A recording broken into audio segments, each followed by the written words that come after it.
नमस्कार, मी अर्चना स्वागत करते तुमचं माझ्या यूट्यूब चॅनलमध्ये। तर तुमचा आजचा दिवस खूप छान आणि सुंदर जावो हीच बाप्पाच्या चरणी प्रार्थना। कशा आहात सर्वजण? मजेत आणि मस्त ना? आम्ही पण खूप छान आहोत। तर आता व्हिडिओची सुरुवात सकाळपासूनच केलेली आहे। तर मस्त असं देवपूजा वगैरे वॉकिंग वगैरे सर्व काही झालेलं आहे। आंघोळी वगैरे पूर्ण आवरून आता मी स्वयंपाकाला पण लागलेले आहे। पीठ मळून ठेवलं इथं आणि भाजी पण आता कट करून घेतलेली आहे। शेपूची भाजी निवडून एकदम कट करून घेतलेली आहे। तर भाजीची पण आता पूर्ण तयारी करून घेते। तर लसूण पण मी आता निवडत आहे आणि बाकीचे काय शेंगदाणे वगैरे मी बारीक करून ठेवलेले आहेत आणि मिरची पण अशी छोटी छोटी कटमध्ये म्हणजे नाही का कट करून घेतलेली आहे। आणि लसूण आता पटकन असंच ठेचून घेणार आहे मी। तर मग हे बघा आता मस्त असं ठेचून घेतलंय लसूण आणि आता भाजीला पण फोडणी देणार आहे। भाजी आता एकदम मस्त अशी स्वच्छ धुवून घ्यायची, तेल वगैरे टाकून मस्त लसणाची आणि मिरची टाकून घेतली आणि छान अशी फोडणी द्यायची भाजीला। शेपूची भाजी अशीच सिंपल पद्धतीने जरी केली तरी खूप छान होते। त्यामध्ये कोणी मुगाची डाळ किंवा मटकीची डाळ पण टाकतात। आता भाजी मी आत कढईमध्ये टाकून घेतलेली आहे आणि आता मिक्स करून घेणार आहे। सर्व काही एकजीव करून घेतले की नंतर त्यामध्ये शेंगदाण्याचा कूट हवं तर थोडीशी कुठली पण आपण डाळ त्यामध्ये टाकू शकतो आणि हरभऱ्याची डाळ जरी असेल तरी तुम्ही ती पण टाकू शकता। डाळ घ्यायची थोडीशी धुवून एकदम स्वच्छ अशी, मगच त्यामध्ये टाकायची। तर छान लागते। मुगाची डाळ म्हणा किंवा हरभऱ्याची म्हणा किंवा मटकीची असो तरी कुठली पण डाळ जरी भाजीमध्ये टाकली तरी छान लागते शेपूची भाजी। आणि चवीनुसार आता मीठ पण टाकून घेणार आहे आणि असंच थोड्या वेळ मग शेंगदाण्याचा कूट वगैरे टाकून मग थोडीशी वाफळू द्यायची भाजी जास्त शिजू द्यायची नाही। कुठल्या पण भाज्या असू द्यात जास्त शिजू द्यायचे नाही, त्यामुळे काय होतं भाजीमध्ये जे जीवनसत्व असतात ते सर्व काही निघून जातात। त्यामुळे भाजी शक्यतो जास्त शिजवायची नाही, थोडीशी शिजवून वाफळून घ्यायची फक्त। तर भाजी तर आता मी टाकलेली आहे। आता किचन पण मी एकदम क्लीन असं करून घेतलेलं आहे। हे बघा आता अशी झालेली आहे शेपूची भाजी, एकदम सुकी अशी मस्त अशी। आणि आता पटपट मी चपात्या पण लाटून घेणार आहे। चपात्या लाटून झाले की मगच आता नाश्ता वगैरे आम्ही काही केला नव्हता, फक्त चहाच घेतला होता। डायरेक्ट जेवणच करायचं। मम्मीची एक्झाम सुरू आहे त्यामुळे ती पण 9:30पर्यंतच स्कूलमध्ये जाते, त्यामुळे तिला येईपर्यंत बाकी मी नाश्ता वगैरे ती काही जास्त करून जात नाही, म्हणून मग मी लगेचच स्वयंपाक करून घेत असते। कारण आल्याबरोबर ती खाऊ शकते ह्या हिशोबाने पटकन मी आवरून घेत असते। हे बघा चपाती पण आपल्या झालेल्या आहेत आणि असं मस्त अशा झाल्या चपात्या मऊ लुसलुशीत अशा आणि छान टम्म पण फुगत आहेत। पीठ कसं मी भाजी बनवायच्या अगोदरच थोडंफार मळून भिजवून ठेवत असते, त्यामुळे खूप छान भिजतं पीठ पण। हा आमचा शिव इथं सर्वांना हाय करतोय, खूप गुड बॉय आहे। कॅमेरा दिसला की लगेचच हाय करतो। आता माझा स्वयंपाक झाला आहे आणि देवपूजा पण झाली होती। हे बघा तर मस्त असा दिवा वगैरे लावून घेतलेला आहे। हा आमचा मनी प्लांट घरामध्ये ठेवायला मला खूप आवडतो, म्हणजे असं छान वाटते।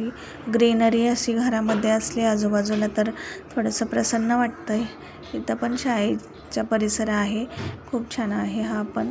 मला तर ते फुलं खूप आवडतात, म्हणून मी जेव्हा जाईल तेव्हा मी थोडाफार व्हिडिओ शूट करतच असते तिथं शाळेमध्ये। आणि अवनी पण आलेली आहे। आता जेवण वगैरे तिचं झालं आहे आणि आम्ही सर्वांनीच जेवण केलेलं आहे। आता इथं थोडंसं क्राफ्टिंगचं काम तिचं चाललेलं आहे स्कूलमध्ये। क्राफ्ट सब्जेक्ट आहे त्यांना, जास्त काही नाही त्यावर पोर्शन, म्हणजे त्यांचा जास्त फोकस नसतो क्राफ्टिंगवर, बाकीचाच अभ्यास खूप आहे, म्हणून कधीतरी थोडंफार करत असते ती क्राफ्टिंग। तर हे बघा इथं मस्त अशी ती छान अशी बास्केट बनवणार आहे। बास्केट म्हणजे बॉक्स टाईपच जरासं तिला स्कूलमध्ये शिकवली वाटतं, त्यामुळे मग ती घरी आल्यावरसुद्धा ट्राय करत आहे। एक बनवली आहे आणि अजून एक बनवत आहे। तर हे बघा असा प्लस आकारामध्ये असा पेपर असा कट करून घेतलेला आहे तिने आणि सगळे कॉर्नर एकमेकांना जॉईन करून अशी मस्त अशी बास्केट बनवून घेतलेली आहे। आमच्या शिवला पण खूप आवडली, मस्त घेऊन फिरतोय तो सुद्धा। आणि देतच नव्हती. आम्हाला भीती वाटत होती की फाटतो की काय पेपरची असल्यामुळे, पण नाही, तो मस्त असा घेऊन फिरत होता. त्याला पण खूप छान वाटत होतं बास्केट घेऊन फिरायला. हेच क्राफ्टिंगचं कामच आम्ही दुपारी केलं. आता दुपारनंतर चहा वगैरे मस्त असा घेऊन फ्रेश वगैरे होऊन, झाडू वगैरे सर्व घराला मारून फ्रेश होऊन मग चहा पण घेतला आणि आता स्वयंपाकाला पण लागलेले आहे. मी लवकरच स्वयंपाक करून घेत असते. मी कधी मला म्हणजे शिव जर झोपला तर मग पटकन थोडाफार वेळ असतो, त्या वेळेत मी थोडीफार नाही का तयारी करून ठेवत असते, म्हणजे बरं पडतं पटकन आवरून. म्हणजे तो उठला तरी मग थोडंफार त्याला पाहून करता येतात. नाही तर खूप सगळे कामं जर तसेच असले तर मग कुठलं काम करावं आणि कुठलं नाही असा प्रश्न पडतो.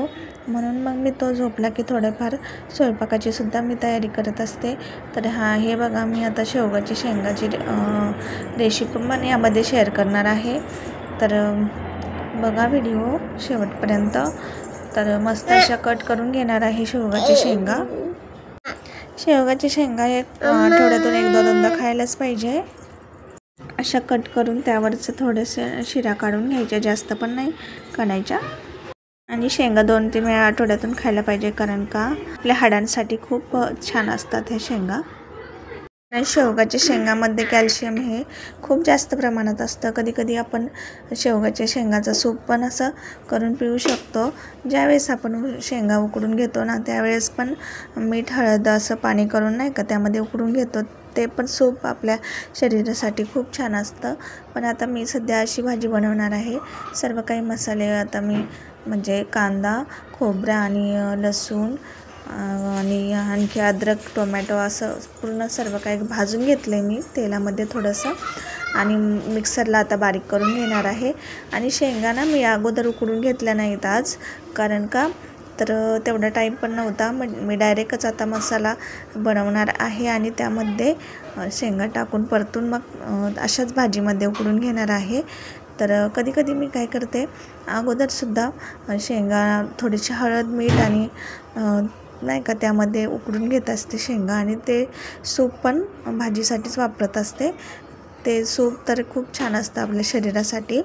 पण आज तसं न करता मी डायरेक्ट मसाला बनवून फोडणीमध्ये टाकून दिलेले आहेत शेंगा शिजवण्यासाठी. येते हे बघा, ज्या कढईमध्ये मी कांदा, टोमॅटो सर्व काही मसाले भाजून घेतले होते, त्यामध्येच आता तेल टाकून कढीपत्ता टाकलेला आहे फोडणीला, आणि लसूण वगैरे सर्व काही मी या मसाल्यामध्ये ग्रेव्हीमध्येच ॲड केलं होतं. त्यामुळे फोडणीला फक्त मी कढीपत्ता टाकलेला आहे, आणि त्यामध्ये जी आपण मसाल्याची ग्रेव्ही बनवली होती ती सुद्धा दिलेली आहे टाकून, आणि मग मस्त असं मिक्स करून घेणार आहे. तेल सुटेपर्यंत चांगला आपला जो हा मसाला आहे तो एकदम तेल सुटेपर्यंत फ्राय करायचा, आणि त्यामध्ये घरचे सर्व काही जे घरात असतील ते सर्व काही मसाले द्यायचे टाकून.